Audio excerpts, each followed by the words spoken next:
Assalamualaikum warahmatullahi wabarakatuh. Hai semuanya, perkenalkan nama saya Cynthia Veronica. Saat ini saya berstatus sebagai mahasiswi di Universitas Muhammad Nansiriarsi Bukit Tinggi dengan program studi S1 Keperawatan dengan NIM 2215 14 20 11 299. Di sini saya akan memberikan sedikit penjelasan mengenai mata kuliah biostatistik. Untuk memenuhi tugas mata kuliah yang diberikan oleh dosen pengampu saya, mohon izin kepada Bapak Nasrullah. Nah, baik, di sini saya akan menjelaskan apa sih yang kita pelajari di mata kuliah biostatistik. Simak video ini baik-baik ya. Nah, yang pertama kita masuk ke konsep biostatistik. Yang pertama ada definisi statistik. Digunakan untuk membatasi cara-cara ilmiah untuk mengumpulkan, menyusun, meringkas, dan menyajikan data penyelidikan. Kemudian kita masuk ke ruang lingkup statistik. Yang pertama ada statistik deskriptif, digunakan untuk menggambarkan atau menganalisis suatu statistik hasil penelitian, tetapi tidak digunakan untuk membuat kesimpulan yang lebih luas. Yang kedua ada statistik inferensial, digunakan untuk menganalisis data sampel dan hasilnya akan digeneralisasikan untuk populasi di mana sampel diambil. Terdapat dua jenis statistik, yaitu ada parametrik dan non-parametrik. Parametrik digunakan untuk menganalisis data yang berbentuk interval dan rasio.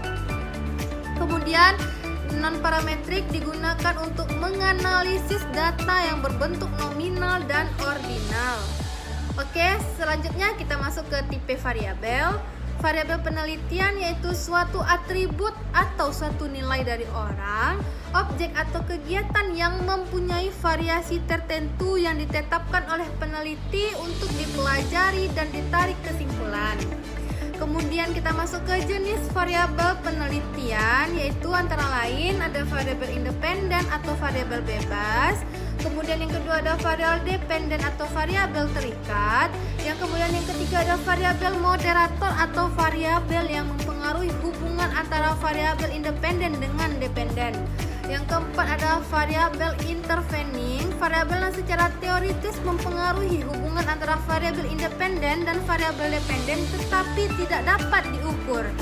Yang kelima ada variabel kontrol, variabel yang dikendalikan atau dibuat sehingga hubungan variabel dependen dan independen tidak dipengaruhi oleh faktor luar yang tidak diteliti. Kemudian selanjutnya kita masuk ke sumber data kesehatan. Yang pertama ada data primer, dikumpulkan langsung oleh peneliti untuk menjawab tujuan penelitian. Yang kedua ada data sekunder, yaitu sudah tersedia atau dikumpulkan oleh lembaga lain. Oke, selanjutnya kita masuk ke skala pengukuran. Yang pertama ada skala nominal, menggolongkan data terpisah atau kategori, contohnya jenis kelamin. Yang kedua ada skala ordinal, membentuk data dalam bentuk ranking atau peringkat dengan jarak yang belum tentu sama, contohnya tingkat pendidikan. Kemudian skala interval, data yang jaraknya sama tapi tidak mempunyai nilai nol, contohnya suhu. Kemudian ada skala rasio, data yang jaraknya sama nilai dan mempunyai nilai nol mutlak, contohnya berat badan. Kemudian kita masuk ke metode pengumpulan data. Yang pertama ada metode observasi. Nah, di metode observasi ini metode pengumpulan data yang dilakukan oleh peneliti untuk mencatat kejadian atau peristiwa dengan menyaksikannya. Yang kedua, metode dokumentasi atau metode yang dilakukan jika tidak mungkin bagi peneliti untuk melakukan kontak dengan pelaku atau subjek penelitian. Kemudian kita masuk ke metode survei, metode pengumpulan data yang menggunakan instrumen kuesioner atau wawancara. Yang keempat ada metode eksperimen, metode dengan melakukan perlakuan. Baik, selanjutnya kita masuk ke syarat alat ukur. Yang pertama kita menggunakan validitas, yaitu kesesuaian antara alat dan apa yang mau diukur. Yang kedua ada reliabilitas, hasil beberapa kali pengukuran tetapi hari tetap sama. Nah, selanjutnya kita masuk ke manfaat dan teknik penyajian data. Yang pertama yaitu prinsip dasar penyajian data adalah komunikasi dan lengkap sehingga mudah dipahami. Yang kedua yaitu data dapat disajikan bentuk dalam tabel grafik, diagram lingkaran, dan piktogram. Oke, pertama kita masuk ke tabel. Di tabel itu ada penyajian data dalam bentuk tabel banyak digunakan karena lebih efisien dan cukup komunikatif. Ada dua macam tabel yaitu tabel biasa dan tabel distribusi frekuensi. Setiap tabel berisi judul tabel, judul setiap kolom, dan sumber data dari mana data tersebut kita peroleh. Tabel dapat disajikan berdasarkan skala tabel atau tabel data nominal, tabel data ordinal, dan tabel data interval. Yang kedua grafik garis digunakan untuk menunjukkan perkembangan suatu keadaan, tren, peningkatan atau penurunan sesuatu. Yang kedua grafik batang disajikan untuk membandingkan dua karakteristik dari subjek.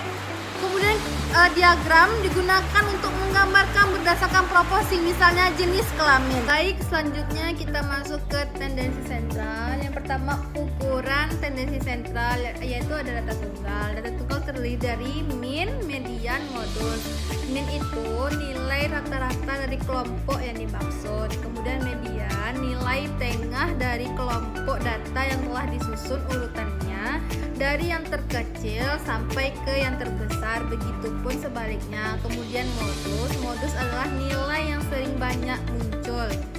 Yang kedua ukuran penyimpangan, yaitu ada rentang selisih antara data terbesar dan terkecil. Kemudian ada varians, jumlah kuadrat semua deviasi nilai individu terhadap rata-rata kelompok. Kemudian ada kesimpangan baku akar dari varians. Kemudian ada kuartil, desil, persentil. Kalau kuartil itu memisahkan tiap-tiap 25% frekuensi dalam distribusi. Kemudian desil memisahkan setiap 10% dari distribusi kelompok. Kemudian persentil memisahkan setiap 1% distribusi kelompok. Kemudian kita masuk ke skala data. Yang pertama ada skala nominal, menggolongkan data secara terpisah atau kategorik. Yang kedua ada skala ordinal, berbentuk ranking atau peringkat dengan jarak yang belum tentu sama. Yang ketiga ada skala interval, memiliki jarak yang sama tetapi tidak mempunyai nilai mutlak. Yang keempat skala rasio, data rasio memiliki jarak yang sama dan nilai nol mutlak. Kemudian kita masuk ke sampling dan metode sampling. Sampling dilakukan untuk menghemat tenaga, waktu, biaya, dan materi. Kemudian penentuan besar sampel dipengaruhi oleh hipotesis dan desain penelitian. Cara pengambilan sampel yaitu meliputi random dan non-random. Yang kedua ada simple random sampling, yaitu pengambilan sampel acak sederhana didasarkan pada angka atau bilangan yang muncul. Setiap individu dalam populasi diberi nomor lalu dipilih secara acak. Yang ketiga ada systematic sampling. Pengambilan sampel sistematik menekankan pada sistem interval dan hasil proses random.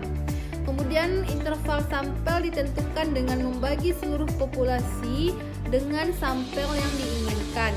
Keempat yaitu stratifikasi sampling, pengambilan sampel acak stratifikasi populasi ke dalam beberapa strata yang saling pisah. Selanjutnya kita masuk ke uji populasi. Uji statistik untuk satu populasi dimaksudkan untuk melakukan pengujian hipotesis pada satu populasi. Pengujian hipotesis ini biasa sering disebut pengujian hipotesis deskriptif. Kemudian ada uji chi-square. Uji statistik chi-square dapat digunakan untuk menguji hipotesis bila data populasi terdiri dua atau lebih dari data berbentuk nominal. Kemudian ada chi-square. Untuk melakukan analisis chi-square, kita memerlukan tabel bantu yang mempermudah perhitungan dengan menggunakan uji chi-square. Kemudian ada korelasi Pearson. Analisis korelasi Pearson merupakan salah satu analisis uji statistik parametrik. Analisis korelasi Pearson mensyaratkan bahwa distribusi data normal dan variasi sama. Jika asumsi ini tidak terpenuhi, sebaiknya digunakan analisis yang lain untuk menguji hipotesis yang berbentuk korelasi. Skala data yang menyertai analisis korelasi biasanya dalam bentuk interval atau rasio. Kemudian ada cluster sampling. Pengambilan sampel cluster menggunakan rangka yang terdiri dari cluster-cluster unit pencacahan. Kemudian ada populasi dibagi menjadi beberapa cluster yang saling pisah dan tuntas.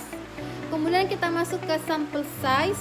Metode atau desain dan hipotesis penelitian menentukan besar sampel yang tepat.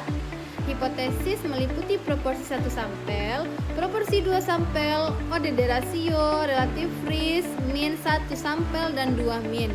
Sampel dapat berupa independen atau dependen. Kemudian pengujian hipotesis.